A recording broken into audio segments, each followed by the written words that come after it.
To je bil temen teden za tradicionalne medije, še posebej za New York Times. Mislim, da se moramo vprašati, kako je New York Times, ki je bil nekoč trdnjava in vrhunec zahodnega novinarstva, postal sredstvo za širjenje najstarejšega sovraštva v zgodovini. Rad bi začel z nečim, kar me že dolgo razjeda. In če ste človek z vestjo in verjamete v resnico, dokaze in vladavino prava, bi vas to moralo prav tako razjedati. Ta teden je New York Times objavil mnenjski članek, ki ga je napisal Nicholas Kristof. Naj vam povem, kaj je Kristof trdil, če tega še niste slišali, in upam, da ste.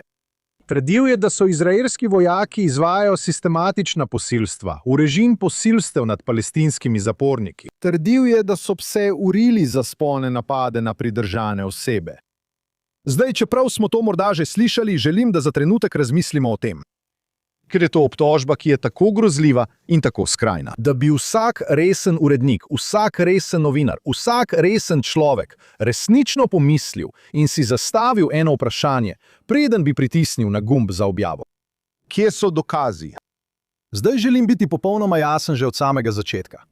Če katerikoli vojak, naj bo Američan, Evropejec ali Izraelec, stori zločin, ga je treba preiskati in preganjati. To počnejo demokracije in Izrael ni izjema. Izrael je demokracija in demokracije se ne bojijo preiskav, ampak to se tukaj ni zgodilo. Kar se je tukaj zgodilo, je nekaj veliko bolj zloveščega kot slab članek. Kar se je tukaj zgodilo, je stroj.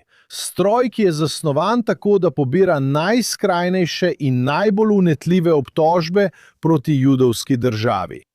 Jih opere skozi aktivistična omrežja, jih opremi z zaglavjem New York Timesa in jih ubrizga v svetovni krvni obtok. Preden ima kdorkoli sploh čas zastaviti eno samo težko vprašanje.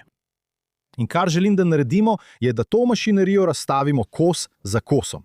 Najprej, tukaj obstaja vzorec. In preden se lotimo članka tega tedna, moramo vsi to razumeti. Nekateri bodo rekli, glejte, časopisi delajo napake, novinarji se motijo. V redu, pošteno. Ampak to ni napaka, to je vzorec. Vrnimo se v mislih na 17. oktober 2023. To je le 10 dni po pokolu Hamasa, ko so pobili 1200 Judov. Takrat sem bil živo na intervjuju, ko je vojak iz tiskovne enote IDF začel stati za kamero in mi z gestami nakazoval, naj hitro zaključim intervju. Končal sem in jo vprašal, kaj se dogaja. In rekla je, poslušaj, prišlo je poročilo, da je v bolnišnici Al-Ali v Gazi prišlo do eksplozije. Rekel sem, v redu. In rekla je, že izhajajo članki, ki pravijo, da smo to mi. In dejansko je New York Times objavil naslednji naslov. Izraelski letalski napad ubil 500 ljudi v bolnišnici v Gazi. V nekaj minutah je bil ta naslov povsod. Po celotnem Bližnjem vzhodu so izbruhnili izgredi. Svetovni voditelji so obsodili Izrael. Kralj Abdullah iz Jordanije je odpovedal vrh s predsednikom Bidenom. In potem se je zgodba seveda sesula. Ni šlo za izraelski letalski napad. In ni bilo 500 mrtvih. In ni se zgodilo niti v sami bolnišnici. Šlo je za neuspešno raketo, ki jo je izstrelil palestinski islamski džihad. Pristala je v Gazi in zadela parkirišče njihove lastne bolnišnice. V tem enem naslovu je bilo 5 katastrofalnih napak. In časnik Times je popravek zakopal, dokler ni minilo več dni, ko je bila škoda že narejena. Mesec dni kasneje je časnik Times objavil še en članek, v katerem je trdil, da je stopnja civilnih žrtev v Gazi, ki jih povzroča Izrael, skoraj brez primere v sodobnem vojskovanju, celo v primerjavi z Rusijo in Ukrajino. Zdaj, brez primere, celo v primerjavi z Rusijo, je nek bloger, preprost bloger, preverjanje dejstev je pokazalo, da je samo v Mariupolju Rusija ubila več civilistov, kot jih je Hamas navajal za celotno Gazo. In tu je ironija. Tudi sam New York Times je že obširno poročal o pokolu civilistov v Mariupolju. Njihovi lastni novinarji so o tem pisali, njihovi lastni uredniki so to objavili. In vendar so njihovi lastni novinarji to nekako spregledali. Times je hitro izbrisal odstavek svoje spletne strani. Tam ni bilo nobenega obvestila o popravku, ne boste ga našli. O tem ni bilo nobenega obvestila. Med 7. oktobrom 2023 in 7. junijem 2024 je New York Times priznal, da so naredili 72 napak v svojem poročanju o vojni. 48 od teh se jih je nanašalo na Izrael. To je 48 napak.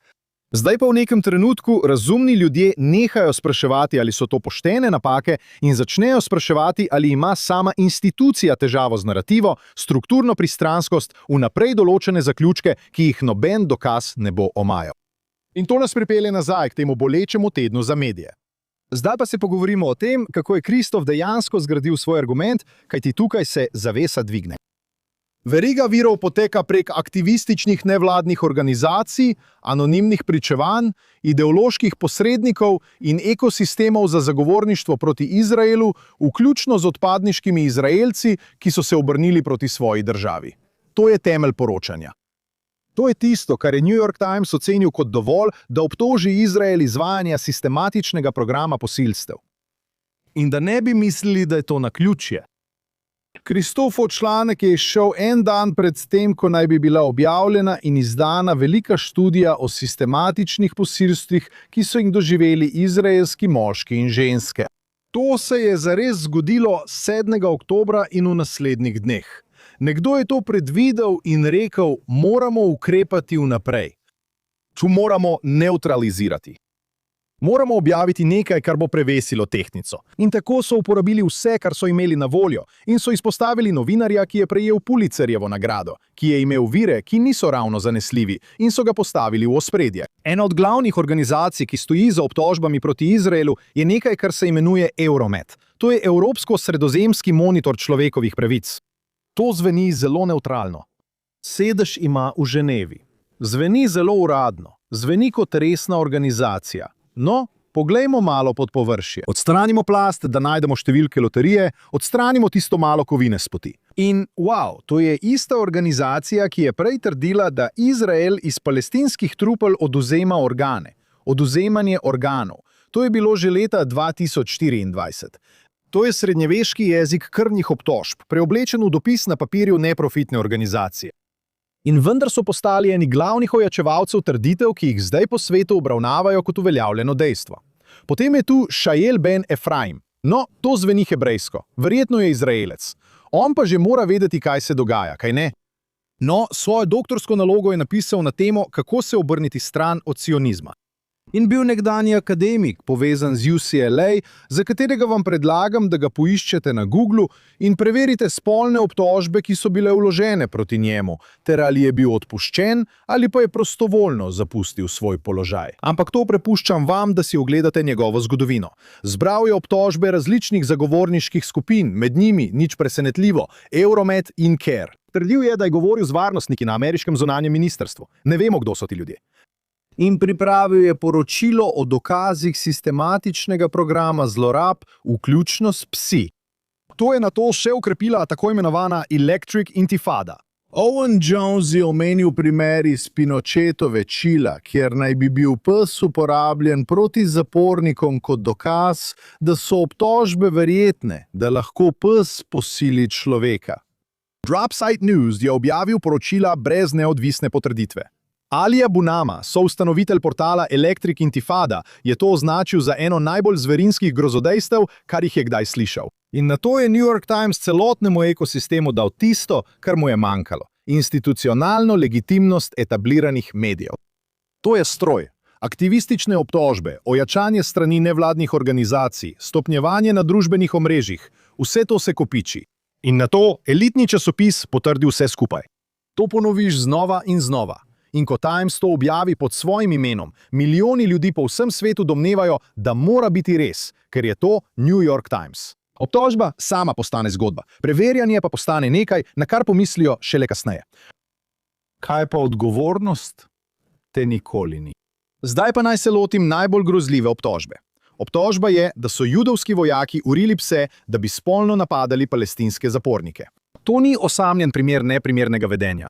To ni zloraba posameznega vojaka. Trditev je, da so izraelsko vojaško osebje sistematično urilo pse kot del programa in politike, da bi posiljevali pridržane osebe. Kakšna je dokazna podlaga za to izjemno trditev? Anonimna pričevanja. Aktivistične nevladne organizacije, kot je Euromed, ideološko motivirani posredniki, kot je Šajel, ni neodvisno preverjenih forenzičnih dokazov, ni javno objavljenih zdravniških potrdil, ni identificiranih prič, ki bi bile pripravljene pričati pod prisego. To je vse. Če bi nekdo vstopil v redakcijo New York Timesa in trdil, da ameriška policija ali francoska vojska sistematično urita pse, da posiljujejo zapornike, misliš, da bi uredniki Timesa to objavili? Brez enega samega forenzičnega dokaza, brez enega samega imenovanega vira, brez ene same neodvisne zdravniške potrditve? Seveda ne. Ampak ko je obtožba uperjena proti Izraelu, dokazni standard popolnoma izgine. Mimogrede, oglasili so se tudi profesionalni trenerji psov. Brandon McMillan, dobitnik nagrade Emmy in voditelj oddaje Lucky Dog na CBS, je povedal, da še nikoli ni slišal, da bi psa trenirali za posilstvo človeka. In niti ni menil, da je to biološko mogoče. Zakaj? Ker se samci psov ne vzburijo na ukaz tako, kot so napadalni psi naučeni ugrizniti. Mehanika preprosto ne deluje. Ampak to ni bilo pomembno, ker je obtožba podpirala narativ. In v medijskem ekosistemu, v katerem danes živimo, je dovolj, da nekaj podpira narativ. Tukaj se zgodovina začne zelo glasno ponavljati, ker se temu reče krvna obtožba. In ker krvne obtožbe, in poimenujmo to, kar je, krvna obtožba, nikoli niso bile zares povezane z dokazi. Šlo je za ustvarjanje moralnega dovoljenja. Za sovraštvo do Judov. V srednjeveški Evropi so Jude obtoževali, da zastrupljajo vodnjake, oskrunijo verske simbole, ubijajo krščanske otroke, da bi lahko uporabili njihovo kri in pekli macez za pašo. Wow, to mora biti res okusno.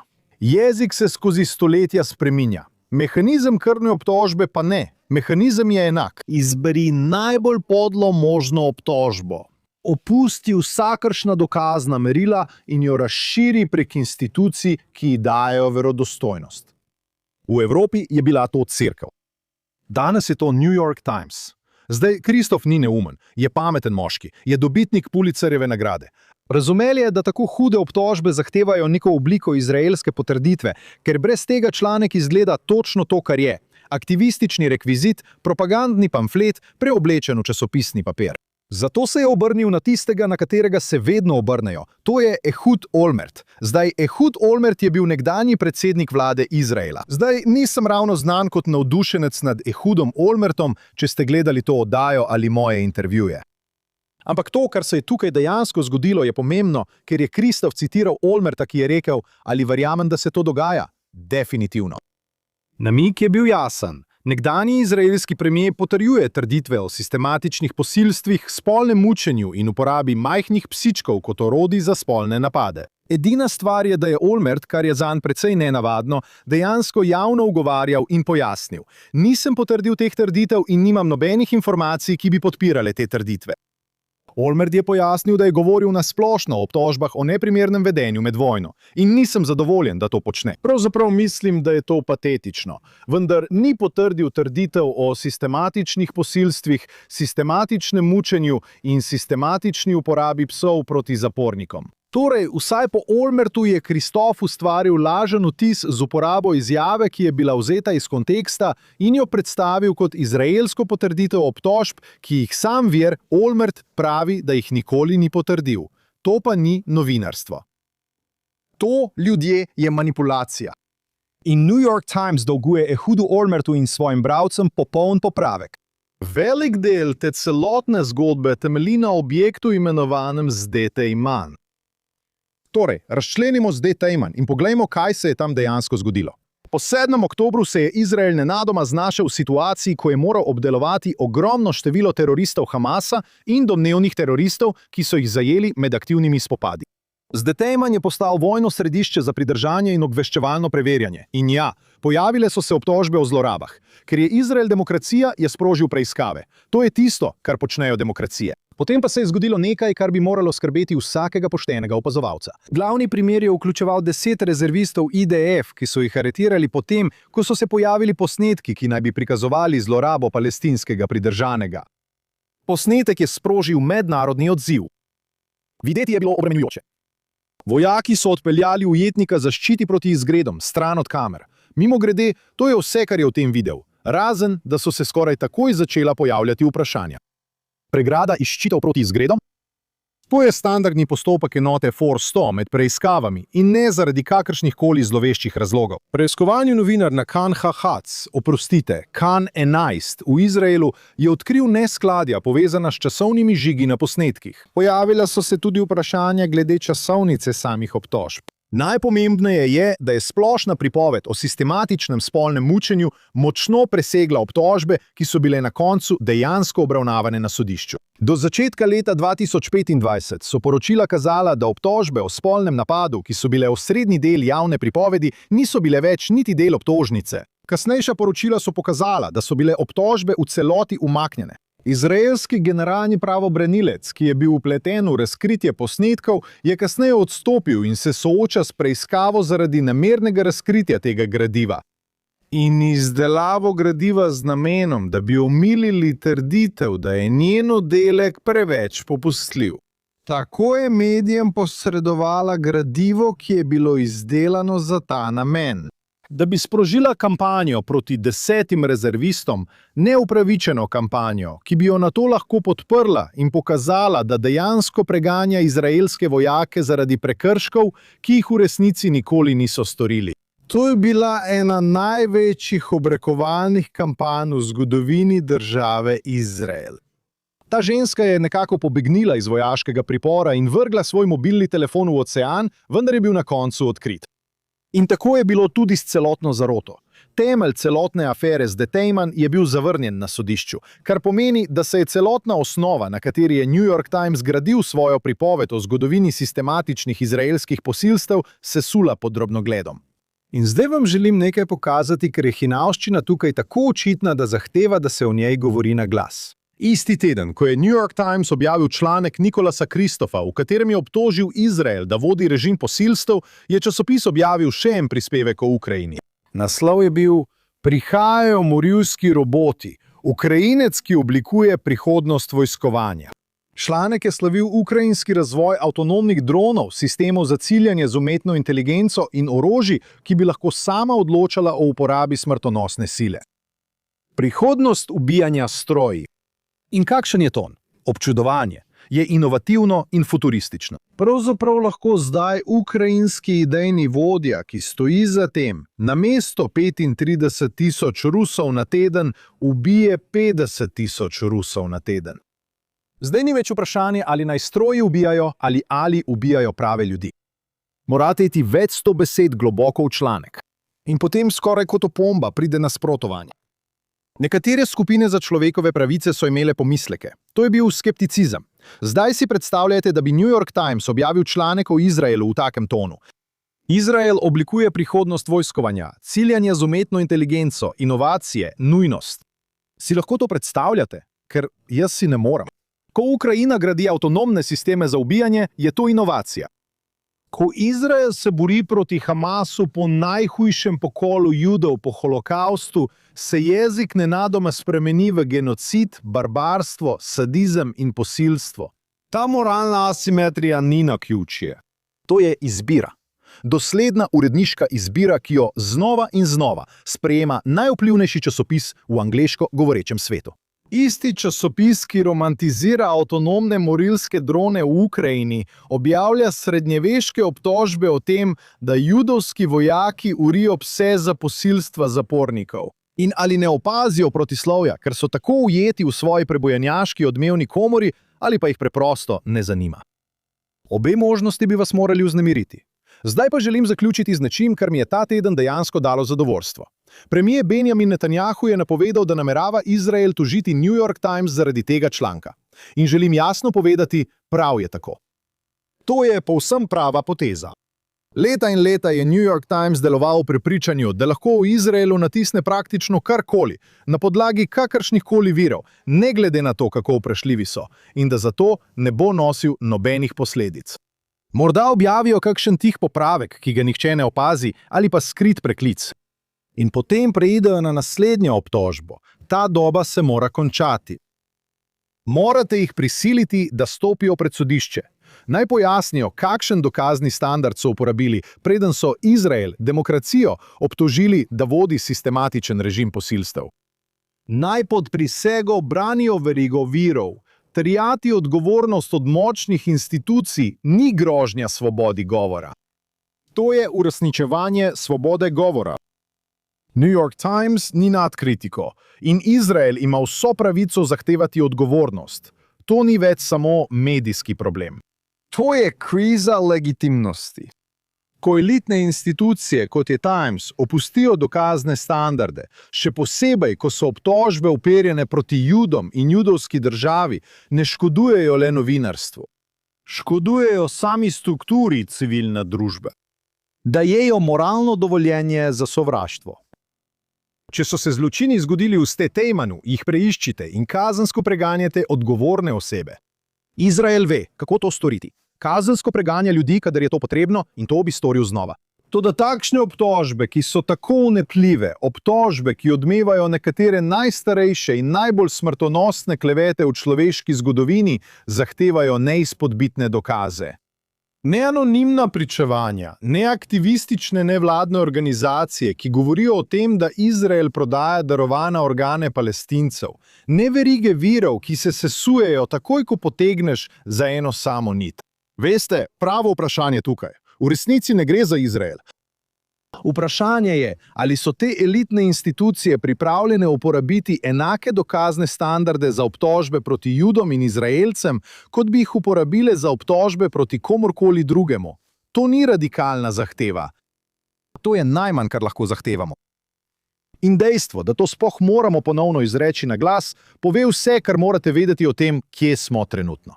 Moramo zahtevati dokaze, še posebej, kadar so obtožbe uperjene proti Judom in Izraelu.